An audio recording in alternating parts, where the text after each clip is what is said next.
How are How are you? you? Yeah, I've Yeah. just had my dinner and waiting for Oh this wow. wonderful session. Me too. I Yeah, haven't had my dinner yet, but I'm going to do that after this. yeah, So right. yeah, it's I see So how's you for the things? Yeah, how was how's today's things session? in your side? Not too bad, not too bad. I've Yeah, me been too. working stop until now. So are you Yeah, still in the office? yeah, I'm still in the office. And here is Oh, my office. You can see that. Well, this is my right, amusement. During right. my work, when it is so tense and also very stressful, then I will listen to my music. Nice, nice. Yes. And so what kind of music do you listen to? Well, all sorts of like classicals, jazz, pop, anything. Right. Yeah, Interesting. yeah. And how's things in Hong Kong? Have you guys are you guys on the lockdown or you guys are pretty much Well, still we're all in the lockdowns for aesthetic and beauty procedures, but for the medical problems like medical service like eczema, the acne, rosacea, lumps and bumps, red when we still have limited services. And that's why we are still in a limited semi-lockdown. It's not okay, fully locked okay. down yet. Mm. I see. So when you see your patients, do you do your normal personal protection equipment or do you what kind of procedures or any protocols that do you apply right now? Well, it is really important. First of all, we actually have to tell our patients if they have the travel history within the previous 14 days, as well as Right, if they have symptoms of upper respiratory tract infections, fever, then they have to go to seek a medical advice in the hospital and not and going you will to treat our them, right? clinic. No, we are Okay, actually excluding them. And during okay, the procedure, we have to, for example, the patient when they come, we have to book it in a more longer interval. It makes right, the patient flows less high. That's why when right, the patient comes, we will not meet each other or really crowded inside the clinic. And once they have come into our clinic, because we have quite a number of rooms, we will right, immediately allocate them into isolated rooms, and then we'll right. do the rest of the treatments and consultation afterwards. And then I, most of the time, we will go around the rooms for the consultation instead of they coming in my room, this room. right, It is right. only for me, so that every Okay, time when they finish their consultation, we will actually disinfect the area again, so that to make sure everyone is safe. And for okay, our staff, we have to keep a very meticulous hygiene measures, like we have placed the alcohol swab in every corners of our clinic for the hand rubs and put on a mask. And also, if you don't put on the glasses, please put on a goggle for the protections, and all of this has to be meticulously carried on. Yeah. right, right. And you guys have been, so today's topic is the deja vu that you guys have because Yes. I think for the past few years, I mean past 10 years or so, that's so many things that's happened in Hong Kong. And I think Mm, the big thing was SARS that hit yeah, you guys exactly. very hard at that time. Can you tell us what happened during SARS in Hong Kong? Well, during the SARS, it was disastrous because dating back to 2003, which is the most severely problematic area at that time, and every shops and also service are shut down. And problem is that because the economy was very bad, and actually a patient gets laid off, they got unemployed, and afterwards the whole economy will just collapse, and then Right, our economy will become very bad, and it takes quite some time for recovery. And this is the most worrisome situation that we have. And moreover, everyone is being psychologically depressed because the infections and the SARS are actually quite severe, and it's not only affecting the community but also the frontline medical people. And for the reason of this, the morale of all of the healthcare system is being actually pulling down. And this will be a very, very problematic area that we would not like to suffer it again. And that's why when we have the COVID-19 déjà vu, we are actually having an enormous psychological stress in our mind. But because we do have the experience of SARS, so we have quite some experience in dealing with the COVID-19. I see. So how long was the lockdown during SARS period? Well, in the SARS period, it is not really that experience in terms of the contagiousy or containment of the infections of that kind of serious viruses. So the lockdown is not very much strictly carried out. And we learned lessons, and that's why we have very immediate lockdowns in this COVID-19 period. And for the SARS, because everyone is being very scared, and the economy was actually not going very well, and the whole thing was just linger on for 3 months. Actually, I remember. Hello. Yeah. Yeah. That time, so, were you a student or you're already working?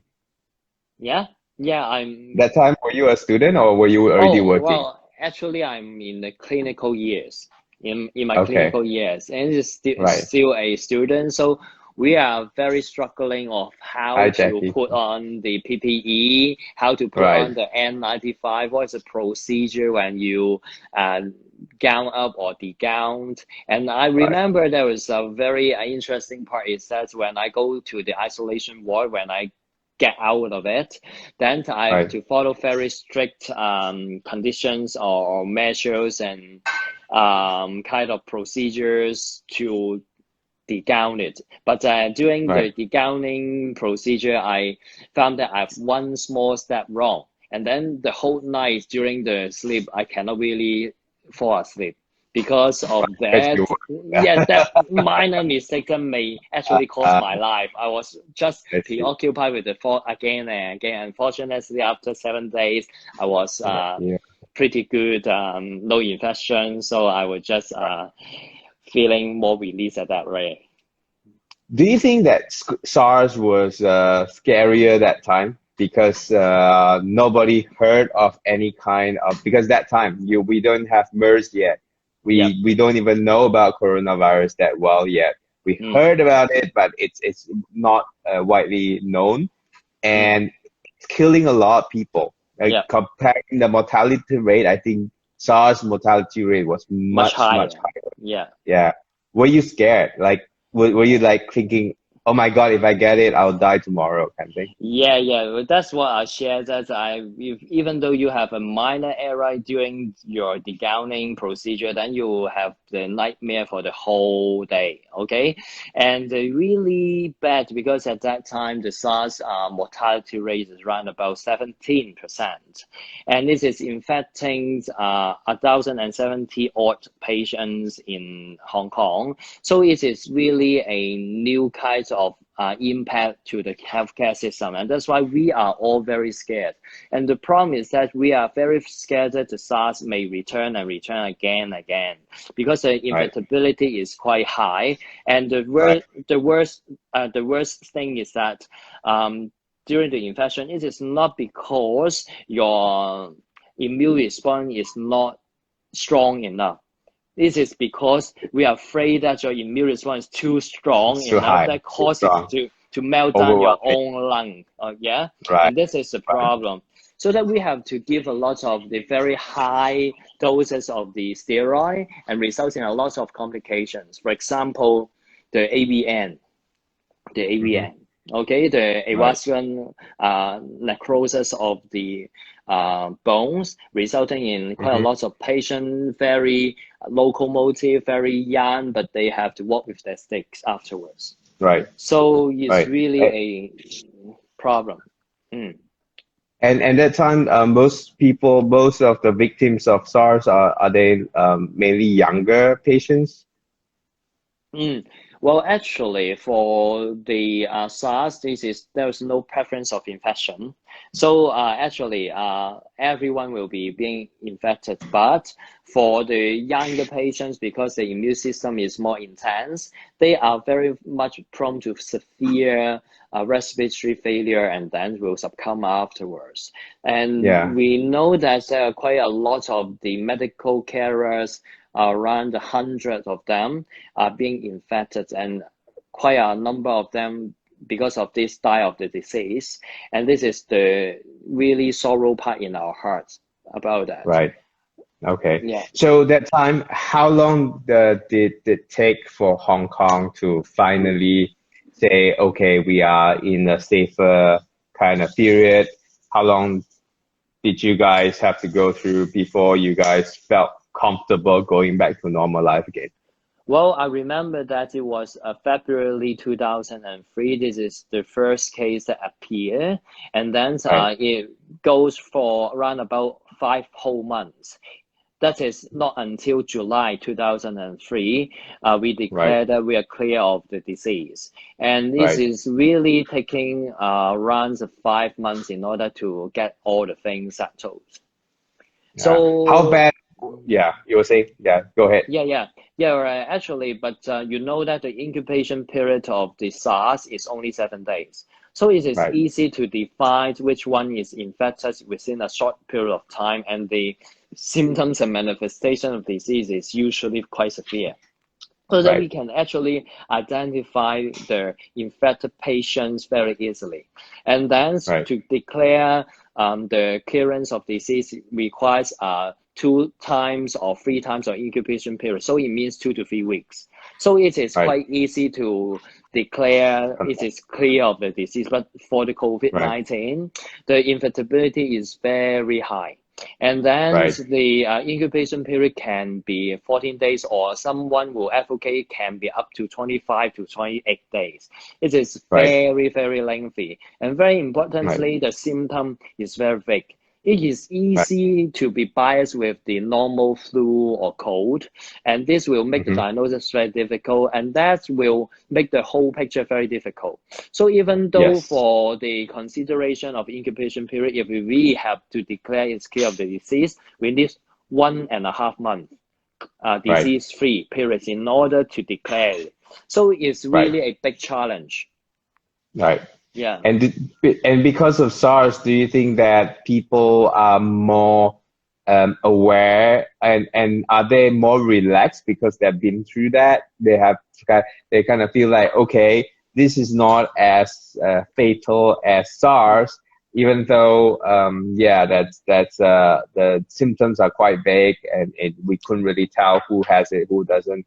But how is the Hong Kong people actually reacting to COVID-19? I think that for the COVID-19, we do all learn our lessons from the SARS. And that's why Right. we would not actually being too relaxed about that. We Right. just regard it as the second SARS, although Right. um the the the the fatal rate is much less, and Mm-hmm. because of the trickiness of the disease, and also the possibility of reinfection, the RNA shifting. And Yeah. we think that this is a very nasty virus. And we would not like it to linger on for so long, because the economy is really another big issue or problem that we are facing. And so Right. everyone are applying the experience of how to tackle SARS in the COVID-19. And that's why you can see that comparing to the rest of the world, we Hong Kong people are doing quite well. For example, in Right. the past few days, we have only single digits of the new cases being confirmed, and Right. majority of them is actually an imported cases. It is not Right. from the local community. And even though for the community or the local cases, we found that there is a strong correlation with the infected people. Right. So that I we mean, think there's a that cluster. yeah, the containment is quite okay in Hong Kong, and thanks to the Right. efforts of the Hong Kong people and thanks to the experience of SARS. Yeah. Right. And someone was asking earlier, I think Remy was asking a question about what is the common age group that you see in Hong Kong right now? Any, because there are some reported cases of young patients, pediatric patients diagnosed with COVID-19 in the Western world. Do you get that in Hong Kong? Well, actually, because I think that's for those people who really get the COVID-19 is for those who is really active or would like to have a group functions. Okay, for example, they go to the same group, or they go to dinner as a group dinner together. Then only then they will get the virus transmitted and being infected, right? So for Right. all of them, they are actually rather active in the age group of 20 something to 40 or something like this. So the age will reflect that for those people who really want gatherings and sorts of things, that will have the more possibility of being infected. And that's why you can see that maybe the middle age and younger age group will be more being affected. But of course, they really go back to home, and during the homestay, they have elderly, Right. they have children. So actually, there is no preference of anyone to really get the disease. But the main factor, the vectors who contact with the disease that causes the further transmission of disease, is actually this group of middle age and earlier younger patient groups. Right. If we look at the states right now, where Hong Kong, you have about 1,018 cases, diagnosed cases, and you have 4 deaths so far. Yeah. And it's so much better controlled compared to during SARS time. Yeah. And of course, the awareness was there. People are more afraid.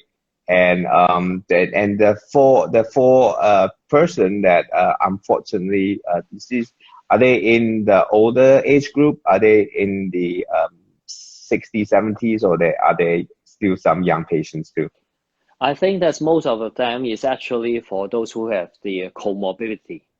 They have the already long-term chronic illnesses, and also elderly is more prone to disease, because the whole virus thing is that they are inducing the intense inflammatory reactions, and then will be some disseminated problems and inflammatory process resulting in the multi-organ dysfunction, renal failure, liver failure. Then and only then they will die, right? So those are all with comorbidities that actually die. Yeah, it goes first.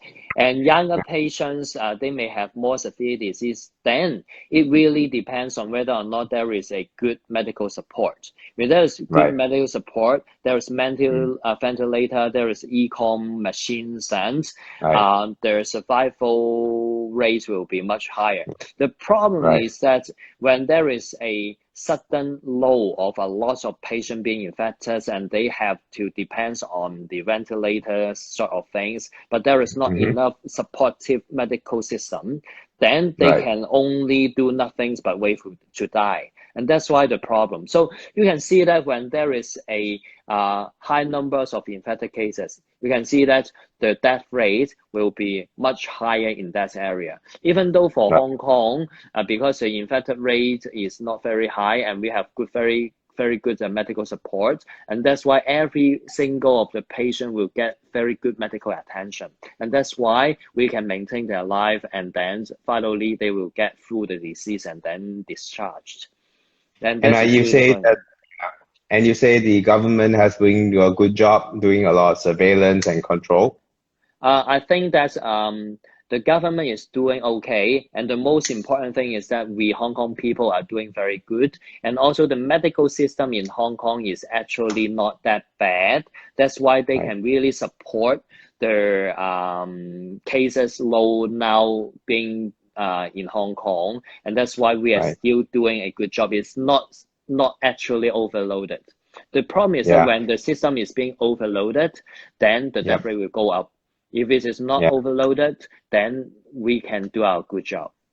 Yeah. Right. So when first China was telling the whole world how the COVID-19 in January, and then you guys are already stepping out a lot of measures during that time.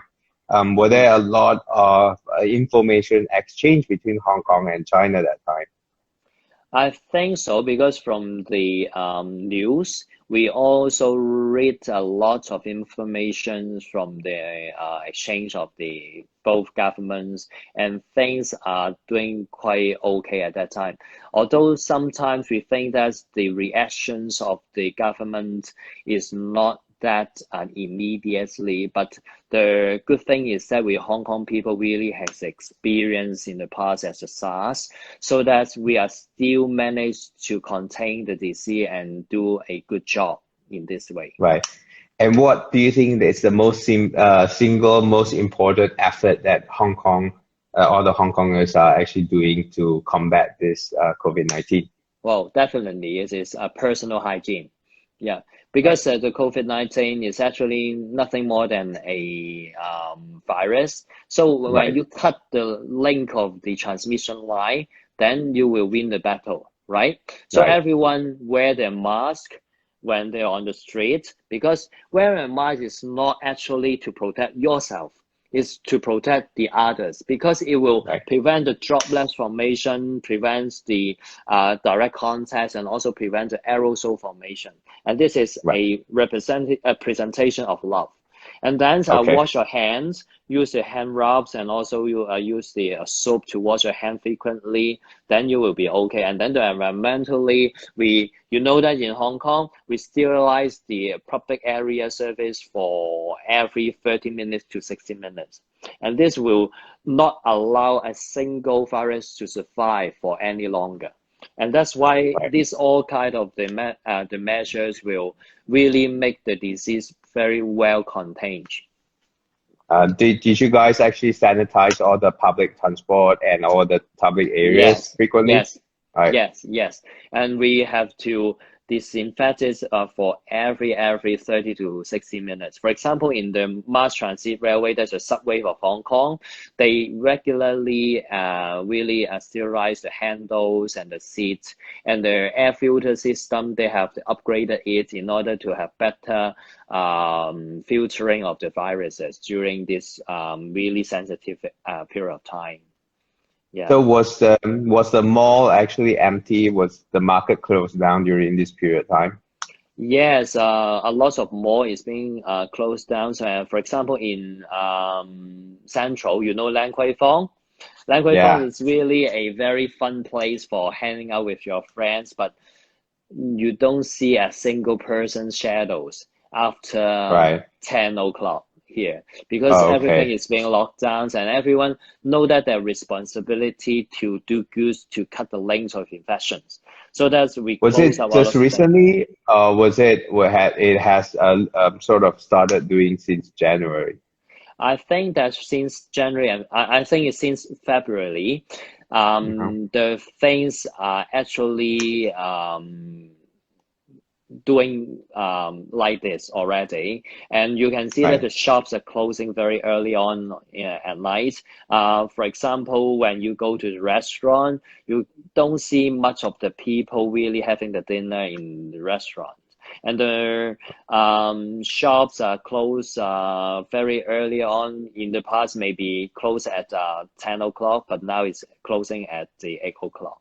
So I see. everything's measures are actually discouraging the gathering of patients or peoples for the transmission of disease. I see.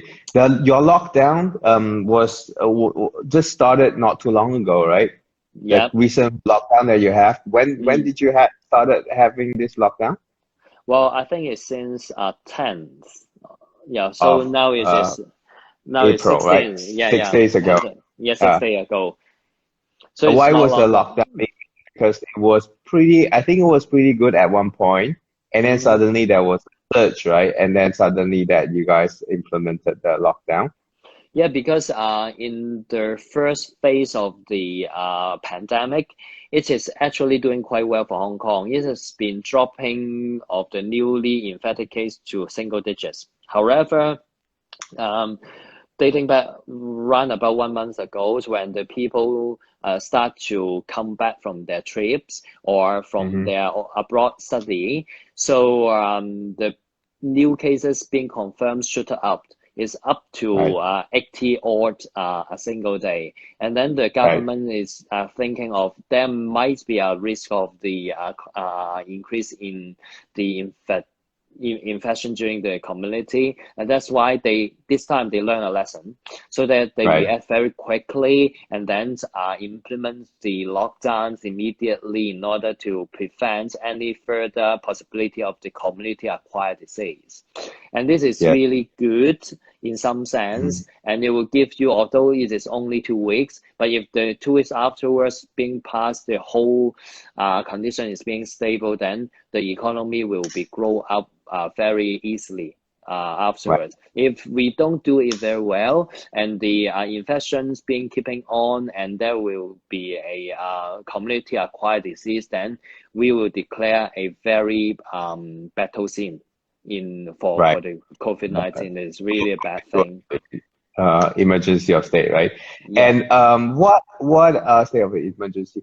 And one thing is, currently it's 2 weeks. It might get extended. And how bad do you think it will affect the economy in Hong Kong right now, since it hasn't been great since last year's a lot of things going on? Do you think this will actually be worse than SARS, or do you think it could be better because you already been through SARS before? Well, still cannot really conclude. It can be good, it can be worse than SARS, because you know that the trickiness of the virus has really make the uncertainty really a big concern, so that we don't know how much longer it will actually linger on for the condition, and however, the Hong Kong had actually really learned a good lessons, and we have a very good team. For example, the Professor Yun in Hong Kong, he is actually doing a very good job and dedicated work in doing the containment of the disease and education of our mass public, and I really have confidence in them. So that's, I think that at the end of the day, with their leadership and our efforts, things will be good. For me, I feel positive because you can see that from the infection rate is dropping down, it's becoming more stable, and we have good team and everyone learned the experience from SARS. We are doing a good job for the hygiene measures. I truly believe that it will be a bright future for Hong Kong. And I think that we should also share our experience with every places of the world in order to fight against the disease together, to get rid of this kind of nasty thing, to bring back our beautiful world. Yeah, I think something that is quite common in Asia, it seems like there are great leaders in healthcare system. Like China, you have Zhong Nanshan, and then in Taiwan you have Chen Shidong, and then in Hong Kong you have Dr. Yun, and then here we have Noor Hisham. I think every single countries that really have this really good central leadership in terms of healthcare, we seems to be able to do a good job in containing this. But one thing that I see now, just now I was talking to Dr. Song from China, and it seems like in China everything has been opened up. Even in Wuhan, they started opening up this month, and crossing the strait, Shenzhen and Guangzhou seems to be bustling, going back to normal. Does that bring more fear to you guys? Because I know a lot of people a lot of people in Hong Kong actually go to Shenzhen, and then there are people over there coming here. Do you guys do anything that is different right now? Well, actually, frankly speaking, there will be some concern in our heart, okay? Because we never know that there would be any, because you know that for the declaration of occurrence of disease, it will actually take up to 1.5 months. And definitely it's not that period of time yet. So we are still afraid of any hidden disease may be carried on to around Hong Kong again. But we really cannot do much things about this, the policy, but we can do some things about ourselves. Why we can actually fight a very beautiful battle so far in Hong Kong is because every one of us has done a very good job for our personal hygienes and also cut the link of infection, right? So if we do continue to do what we can do, I think still it will be good. Of course, we have to be very cautious. And yes, what you mentioned is really a concern for us. But we do have very good team. We have good Professor Yun. We have the good-hearted Hong Kong people experience of SARS. I still think that we are not really in an uphill battle. We are still doing a good job. We'll be. Yeah. Okay. All right. And in China, they are using cell phones, and some countries like in Singapore as well, they're using AIs, artificial intelligence, to do contact tracing. Is that something that is done in Hong Kong as well? Yeah, I think so. They are doing so. Yeah, and we apart from that, we will have the classify the patients into different risks and give them different wristbands. Okay, in order to identify them, so as to contain the disease and possibility of transmissions. Oh, tell me about that wristband. I think I saw someone reported something about that wristband. Is it everybody has to wear it, or is it only people who actually travel? Well, actually, for those people who have a close contact or travel from outside of Hong Kong, they have to put on the wrist in order to trace them, to identify them. So whenever any citizen on the street see such kind of patient or people wearing the wrist and then walking freely on the street, they can report to the police. And really, they will be in trouble. And that's why I think that is one of the good measures that really identify the patients, because there has been sometimes in some cases really not obeying the rules of the self-containment, and they go out from their room, break the rules and get into the street. Yeah. Right. So but can they easily take that wristband out? Yes, they can. So how can you, if someone is not cooperative and because wearing that wristband gets you into discrimination, right? Yeah. People will immediately identify you as a dangerous human being, someone you don't want to be close to. Then people will actually easily take that out. And how would you be able to make sure that that person is actually really safe, or they just left their wristband at home? Well, I think that first of all, it is really due to up to the moral standard of that patient. Okay, this is really why you are being a human. It's because you have the moral standards. If you are taking out your wristbands because of this, then I think that you should not be classified as a human, because you have the responsibility of the community. And I don't think that it is really a discrimination. It is kind of responsibility. If you really have such kind of contact, you are actually putting the risk of the other people in Hong Kong of being infected. If you go out, then of course you would not actually go out, right?